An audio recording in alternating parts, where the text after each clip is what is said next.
When you are super, super desperate to get that baby out, I am going to share my life hack delivery story. It was 1998 and I was pregnant with my second child. I was very, very, very pregnant. I was having a girl and she was sitting really, really high and she hadn't dropped down yet. And as the weeks progressed into my third trimester, it was becoming increasingly more and more uncomfortable and difficult to breathe. To top it all off, it was August in Chicago and we were having record heat. It was so hot that you would turn on the news and every day the lead story was heat-related deaths. And at night I would go to bed and in the morning I would wake up completely abandoned despite the fact that the air conditioning was on. It was so hot that my dog and my husband would abandon me for cooler temperatures downstairs. So it was about 12 days before my due date and I attended a wedding. And my great aunt walked up to me and said, "Wow, you've got to be due any time now. How uncomfortable are you in this heat?" And she asked me in the way that only a very experienced 30-year veteran labor delivery nurse can ask you, how effaced are you? And are you dilated? And I told her that I was dilated about a half a centimeter and I was 80% effaced. And she explained to me that in her vast amount of experience, there were three things that would cause somebody to go into labor on their own. Number one, a drop in the barometric pressure. So if a storm is coming through, the pressure drops and it puts pressure on the uterus and causes women to go into labor. Number two, surprisingly, the full moon. And the third thing that could actually cause somebody to go into labor is an irritation within the uterus. And she explained that for many, many years, a lot of patients had used castor oil to irritate the uterus and cause them to go into labor. So she explained the process was that you would take a full dose of this castor oil and then your body would begin to clean itself out, which it normally does anyway when you go into labor. But if your body wasn't quite ready, if you weren't at least a little bit dilated and pretty far along in your effacement, then you would be left with no baby, no delivery, and your system would be cleaned out and you would just have to wait until nature took its course and you went into labor on your own. Well, I was super intrigued and I was also super, super uncomfortable. So I went home and I began to think about this. Now, this is long before the internet existed. So I turned on the local weather channel and I looked at the weather. And unfortunately, there were no big storms brewing coming into our area to drop the barometric pressure. So that was out. The full moon was supposed to happen on August the 7th. So I wondered if I could maybe take her advice, use this castor oil home remedy, and maybe coincide it with the full moon. So I had thought about it for a while, and about 10 o'clock at night, on the night of the full moon, without telling my husband, I went to the 24-hour Walgreens. And when I got to the store, I think my pregnancy brain kicked in because I suddenly could not remember what she told me to take. And I sat there in the aisle of what would be these different types of remedies, trying to get my mind to connect to what she had said. And then I saw it. Oh, cod liver oil. I'll take that. That's it. So I grab it. I go home. Oh my gosh. As soon as I opened the bottle, the smell of it was so overwhelming. I didn't know how I was going to be able to take it. But I plugged my nose. I was so desperate. I took a full dose of this cod liver oil and I waited. And nothing happened. No urge to go to the bathroom. No beginning of any kind of contractions. Nothing at all happened.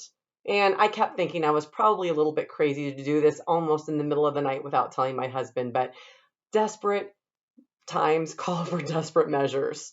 So the next morning, I was sitting at my desk thinking about why this cod liver oil didn't work.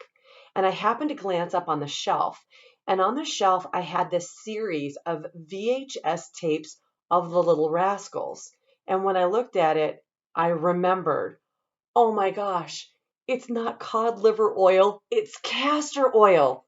I, of course, in my pregnancy brain, had grabbed the wrong thing. But now I'm fully remembering what it is, and I am still 4 days out from my prescribed due date.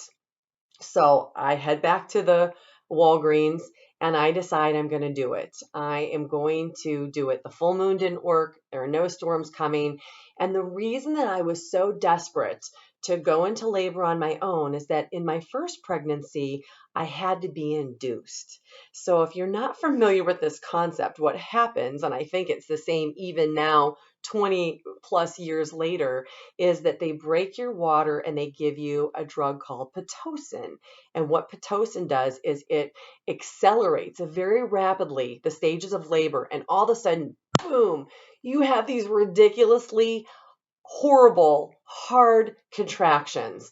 And let me tell you, the contractions were so heavy and so painful that there's an entire 90-minute period of time that I cannot remember. Now, maybe it's because I was also a masochist and I decided I was going to have natural labor, so I didn't have anything on board, no drugs at all, and certainly no epidural. So maybe that was part of the delirium. But I have been told by many, many people over time that when they've had Pitocin, it really accelerated the pain and the frequency and the duration of those contractions. And I really wanted to avoid that this time. So I was pretty desperate to take matters into my own hands. So here I am back at the Walgreens buying castor oil, the right thing this time. So it's breakfast. It's a Sunday or Saturday. My husband is home. We sit down and I take my orange juice and I take the full dose that it says to take. I think it was 2 tablespoons of this, luckily odorless, tasteless, with a consistency of kind of like vegetable oil. And I throw it in my orange juice and I drink it all down. As my husband says, I don't think this is a good idea. So for the next few hours, yes, I spent many trips to the bathroom, running to the bathroom as my system was cleaning itself out. And speaking of cleaning, I was also in the nesting. And for you ladies who have gone through pregnancies, you know that right before you're getting ready to deliver, you begin to kind of nest and get ready for this whole baby. And one of the things I needed to do before I went into labor was I had a saltwater fish tank and it needed to be cleaned. So I thought, well, here's my perfect opportunity to do it. And as I was cleaning that fish tank, I started to notice my contractions. I was definitely feeling them. And since I had gone through a full labor and delivery before, I knew what to expect. I knew what they felt like. And sure enough, by noon, I am having these contractions and they start to get more and more frequent. And then at 3:30, water breaks and I am in full blown labor. Thank you, castor oil. So we go to the hospital. Again, I have a natural delivery. And by 12:09 a.m., my sweet baby Rachel was born. And so, yes, it is possible to life hack your delivery. I have spoken to many, many women over the 22 plus years ago since I did this who also had success doing it. So if this is something that you think you might want to try, you can definitely do some searches, maybe seek out some people to talk to. It definitely worked for me, and I would love to hear your comments and your successes. So good luck.